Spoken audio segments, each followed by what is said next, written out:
گفت همه نشسته بودن پیش پیغمبر، یک باره دیدن یه موجود عجیب الهیکل اومد تو مسجد. همه وهمشون گرفت. پیغمبر فرمود هیچ کس نترسه، با شما کار نداره، مقصودش منم. محضر پیغمبر که رسید گفت یا رسول الله اصحابت از من ترسیدن، خودمو معرفی کنم. پیغمبر فرمود خود تو برای اینا معرفی کن. گفت رو کرد به اصحاب پیغمبر، گفت اسم من حام ابن حیم ابن لامس ابن ابلیسه، از طایفه عجنه و از دسته شیاطینم. از اول حبوط آدم بودم تا همین آلایی که خاتم الانبیا آمدن. برای یه سوال پیش پیغمبر رسیدم. پیغمبر فرمودن سوالتو بپرس.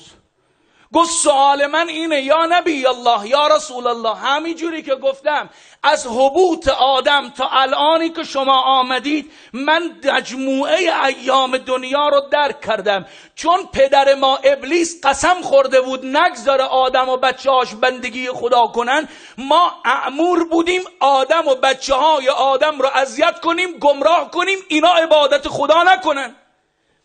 اما سر به سر آدم ابوالبشر که میذاشتیم یک باره میدیدیم یک آقایی نورانی هویدا میشه. نهیبی بر ما میزد که از ترس نهیب او جرأت نمیکردیم دیگه دوروبر آدم آفتابی بشیم. میگفتیم این پیغمبر بعدیه. شیس نبی آمد پیغمبر بود، اون آقا نبود. شیس اذیت میکردیم، همون آقا می آمد. میگفت این پیغمبر بعدیه. سام پیغمبر آمد پیغمبر بود، اون آقا نبود. سام نبی رو اذیت میکردیم، باز همون آقا به یاری سام نبی میومد. هر پیغمبری رو که اذیت کردیم اون آقا به یاری اونها میومد. همش میگفتیم پیغمبر بعدیه پیغمبر بعدیه. نوح آمد اون آقا نبود، ابراهیم آمد اون آقا نبود، یعقوب آمد نبود، اسحاق آمد نبود، یوسف آمد نبود، تا الانی که شما آمدید و ایمان داریم که شما خاتم النبیین هستید و بعد از شما هم پیغمبری نخواهد آمد. اومدم سوال کنم اون آقایی که از آدم تا خاتم رو یاری کرده و تمام انبیا رو دادرسی نموده، اون آقا کیه؟ با این ایمانی که یقین داریم شما آخرینید. و پیغمبر فرمود اگر ببینیش میشناسی؟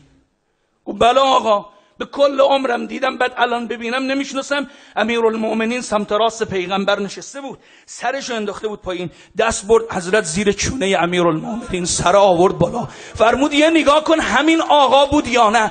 تا حام ابن حیمم چشمش به سیمای امیرالمؤمنین افتاد، مثل سپند رو آتیش از جا پرید. گفت والله قسم حامی انبیا یاور مؤمنین نبود الا همین جوونی که کنار شما نشسته. این کیه یا رسول الله؟